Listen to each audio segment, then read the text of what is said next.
Hello Technolovers, mantan Menteri Badan Usaha Milik Negara atau BUMN, Rini Mariani Sumarno, menjalani pemeriksaan oleh penyidik Komisi Pemberantasan Korupsi atau KPK pada hari ini, Senin 10 Februari. Ia mengungkapkan bahwa pemeriksaannya berkaitan dengan dugaan tindak pidana korupsi dalam transaksi jual beli gas antara PT Perusahaan Gas Negara atau PGN dan PT Inti Alasindo Energi atau IAE. Intinya saya diminta memberikan keterangan sebagai saksi, saya dikonfirmasi terkait program PGN pada saat diakuisisi oleh Pertamina. Ujar ini kepada awak media saat ditemui di Gedung Merah Putih KPK Kuningan Persada, Jakarta Selatan, Senin siang. Dari pantauan di lokasi, Rini tampak mengenakan kemeja berwarna merah muda saat keluar dari gedung. Wajahnya tertutup masker dan dia terlihat irit bicara kepada wartawan yang sudah menunggu. Ketika ditanya lebih lanjut mengenai materi pemeriksaannya, Rini hanya memberikan jawaban singkat. Pokoknya seputar beberapa informasi seperti nama direksi, siapa yang menjabat saat itu, ada yang masih saya ingat, ada juga yang sudah lupa, karena ini kan kejadian 10 tahun lalu, tuturnya. Sementara itu, juru bicara KPK, Tessa Mahardika, membenarkan bahwa pihaknya memang memeriksa Rini Sumarno sebagai saksi dalam kasus ini. Menurutnya, keterangannya sangat dibutuhkan untuk mengungkap dugaan korupsi yang sedang dalam proses penyelidikan. Benar, pemeriksaan ini terkait dugaan tindakan pidana korupsi dalam transaksi jual beli gas antara PT PGN dan PT IAE pada periode 2017 hingga 2021. Jelas Tessa dalam kesempatan terpisah. Lantas, berapa sebenarnya total kekayaan Rini Mariani Sumarno dan bagaimana kiprahnya di dunia politik Indonesia? Simak ulasan lengkapnya berikut ini. Profil Rini Mariani Sumarno. Rini Mariani Sumarno lahir pada 9 Juni 1958 di Maryland, Amerika Serikat. Yang merupakan putri dari Sumarno, seorang tokoh penting yang pernah menjabat sebagai Gubernur Bank Indonesia serta Menteri Keuangan dalam Kabinet Kerja III pada periode 1960 hingga 1962. Sejak muda, Rini sudah menunjukkan ketertarikan di bidang ekonomi dan bisnis. Ia menempuh pendidikan tinggi di Wellesley College, Massachusetts, Amerika Serikat, dan berhasil meraih gelar sarjana ekonomi pada tahun 1981. Setelah lulus, Rini sampai menjalani magang di Departemen Keuangan Amerika Serikat sebelum akhirnya kembali ke Indonesia. Karir profesionalnya dimulai di sektor perbankan, tempat ia mengasah keahliannya dalam manajemen keuangan dan bisnis. Seiring waktu, kiprahnya semakin luas hingga akhirnya masuk ke jajaran pemerintahan, menduduki posisi strategis dalam dua politik dan ekonomi nasional. Perjalanan karir Rini Sumarno.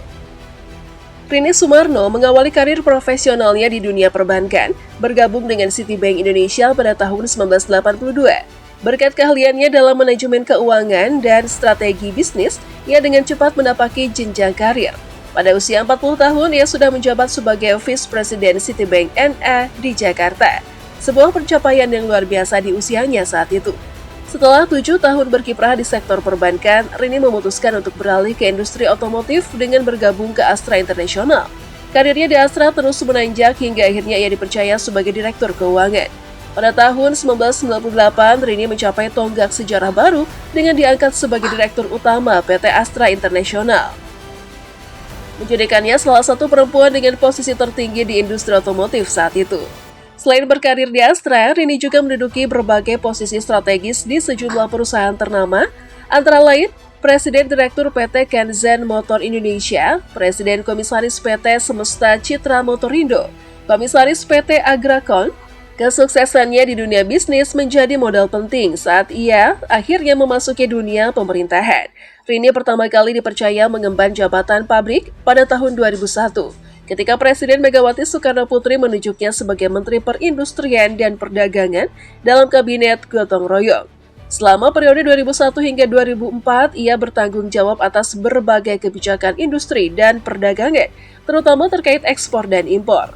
Setelah masa jabatannya berakhir, Rini sempat kembali ke sektor bisnis dan vakum dari pemerintahan. Namun, namanya kembali menjadi sorotan pada tahun 2014 ketika Presiden Joko Widodo menunjuknya sebagai ketua tim transisi pemerintahan baru.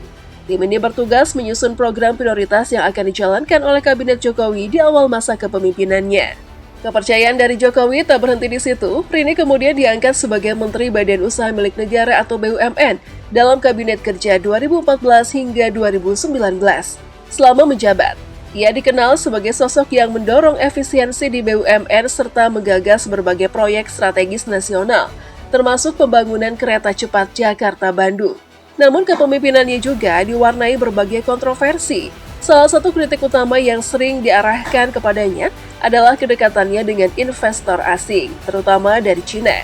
Beberapa kebijakannya bahkan mendapat penolakan dari partai politik pendukung pemerintah yang menyoroti kebijakan investasi dan kerja sama luar negeri yang ia jalankan. Harta kekayaan. Berdasarkan laporan harta kekayaan penyelenggara negara atau LHKPN yang dilaporkan pada 21 Februari 2020, total kekayaan Rini Sumarno tercatat sebesar Rp128.939.935.473. Dalam laporan tersebut, Rini diketahui memiliki utang sebesar Rp3.523.207.167. Aset terbesar yang dimilikinya berada dalam bentuk kas dan setara kas yang jumlahnya mencapai Rp70.532.290.640. Berikut rincian harta kekayaan Rini Sumarno. Tanah dan bangunan Rp30.077.947.000, termasuk beberapa properti di Kota Bogor. Alat transportasi dan mesin Rp1.940.455.000 dengan rincian Ford Everest 2,5 L tahun 2009 Rp373.100.000.000, Nissan tahun 2017 Rp929.355.000, Nissan Terra tahun 2019 Rp638 miliar, harta bergerak lainnya Rp14.087.450.000, surat berharga Rp6.825.000.000, kas dan setara kas Rp70.532.290.640. Harta lainnya tidak ada. Subtotal Rp132.463.142.640. Hutang Rp3.523.207.167. Total harta kekayaan Rp128.939.935.473. Kontroversi dan sorotan publik. Sebagai Menteri BUMN, Rini Sumarno kerap menjadi pusat perhatian, baik karena kebijakannya maupun berbagai isu yang muncul di sekitarnya. Salah satu yang paling menonjol adalah proyek kereta cepat Jakarta-Bandung yang mendapat pendanaan dari Cina. Selain itu, ia sempat dikaitkan dengan isu pembelian pesawat tempur Sukhoi serta kasus bantuan likuiditas Bank Indonesia atau BLBI, meskipun tidak ada bukti hukum yang menjeratnya secara langsung.